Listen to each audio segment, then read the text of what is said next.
All those below, whether angels, gods, or deities, or even the trinity of Brahma, Vishnu, and Shiva, they know danger and have problems and worries. And there are other higher beings as well, such as the Dyuga, the mind, the negative power itself. It too is subject to harsh and terrible conditions. And they feel that they cannot live and exist. They need souls. What they need most are souls. As long as the souls that originate from God are not there and are not suffering under the dominion of the negative power itself will not be able to exist. It exists only at the expense of the suffering souls. A hearty welcome to the first episode of our new format, The Word of the Master. The Old and the New is the title of the first series, an exploration of quotes from the spiritual master Sant Thakur Singh in relation to the progressive teachings of his successor. When Sant Thakur Singh handed over his office to his successor in 2005, Sant Mat underwent a profound transformation. At its core, everything remained the same, yet the approach taken was entirely new. Not all disciples could or wanted to join this change and opted for alternative lines or preferred a radical departure. In the meantime, a new mission has emerged. Only a small portion of Sant Thakur Singh's disciples remained loyal to the legitimate successor. 20 years have passed, and I believe that now is a good time to reconsider and reevaluate this paradigm shift.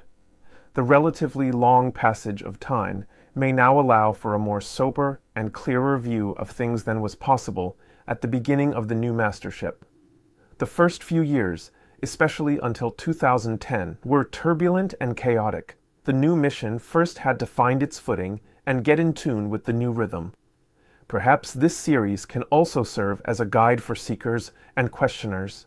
So let's get right into the topic. Sant Thakur Singh expresses himself here quite drastically and emphatically on a point that can be considered essential in all Sant Mat lines. Who are the deities? What role did they play then, and what changed with the change of mastership? A remarkable quote from 1997 makes it clear that the gods are in an unfortunate state. He explained that they need souls to be able to live. Particularly sensitive is the assertion that the deities could only lead a good, acceptable life at the expense of souls.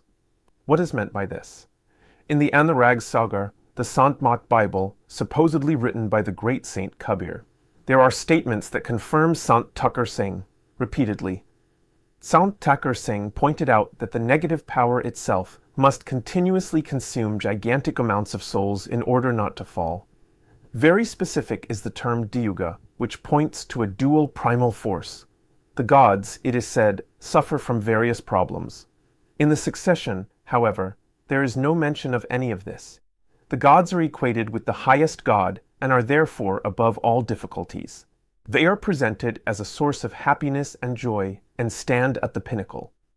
When the two views are contrasted, they appear contradictory. Conclusion: the image of the deities underwent a radical change with the new mastership. Their status was enormously upgraded. There is virtually no mention of a problematic situation or of other superior powers. So one can say that the gods fare considerably better in the new system. They were elevated from the status of an enemy to Olympus, to God's throne itself. This quote already makes it clear why many found it difficult to go along. If you enjoyed this post, please leave a like and subscribe to the channel. More installments in this series will follow in the coming days. Thank you, and God bless you.